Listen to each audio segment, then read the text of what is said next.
Ils ont dit, Oligui ne viendra pas à Paris. S'il vient, il retournera amaigri, voire complètement étourdi. Certains blogueurs ont même dit que c'est Paris qui ira le trouver à Libreville. Voici donc Oligui dans la capitale française. Ceux qui annonçaient qu'il vivra l'apocalypse en France, le général s'apprête plutôt à fêter la Pentecôte. Tous les exorcistes de la dernière heure qui disaient tout le temps que Brice Clotaire Oligui Nguema ne pourra pas entrer à l'Élysée, qu'il ira plutôt faire une course épique dans les Pyrénées, le verront donc serrer la main d'Emmanuel Macron au perron de l'Élysée. Ceux qui sont tout le temps dans les bruits sont donc en ce moment en train de chercher les whisky en sachet pour accompagner l'amertume de l'aigreur et de la douleur qu'ils ressentent de voir enfin l'essor et la félicité du Gabon. Quels sont ces Africains qui disent tout le temps que sans eux, rien ne peut marcher? Le CTRI, en août 2023, a vu les pleurs des Gabonais venir. Il les a arrêtés. Il a vu la douleur s'approcher à l'horizon, il a neutralisé. Il a vu le malheur venir avec fureur, il a immobilisé. Il a même vu l'horreur venir des détracteurs,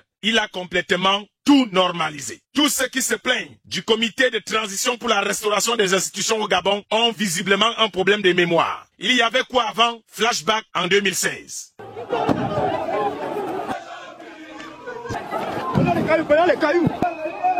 On est fatigué de la famille Bongo, on en a marre. Oui, 50 ans, on est fatigué.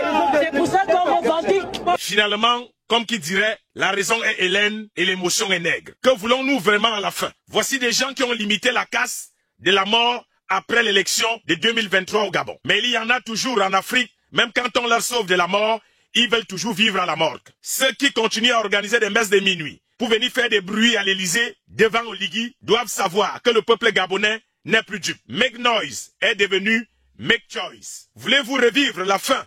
La vraie, pas celle qu'on a simulée pour faire pression sur le général de brigade, Brice Clotaire Oligui Nguema, parce qu'on savait qu'il viendrait en France. Ils ont même dit que le CTRI maltraite madame et le fils, accusant les militaires de Brice Clotaire de ne pas respecter les droits conjugaux des mariés. D'après nos investigations, c'est grâce au général Brice Clotaire Oligui Nguema que la mère n'a pas été chassée du foyer.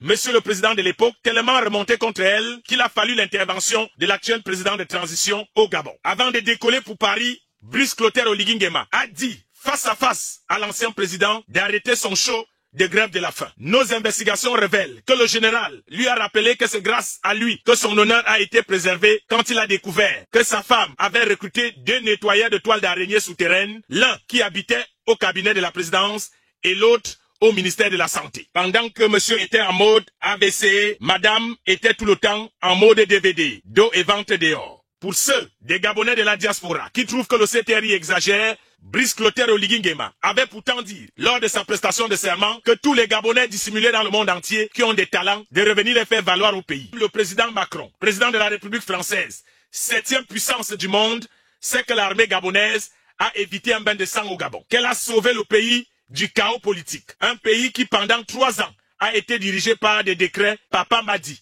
qui n'a pas ri des instructions où l'on appelait tel officier Papa Madi, tel DG Papa Madi. Voilà la gouvernance que le CTRI est venu stopper au Gabon pour restaurer la dignité de tout un peuple. Et comme qui dirait, chers voisins gabonais de la diaspora, vous pouvez toujours faire semblant de ne pas comprendre ce qui se dit, de me demander de quoi je me mêle. Le journaliste qui parle le fait avec des faits. À chacun de décider. Soit on continue à faire make noise juste pour se faire l'intéressant, soit on décide de s'aligner tous et de regarder dans une même direction pour un Gabon fier et prospère.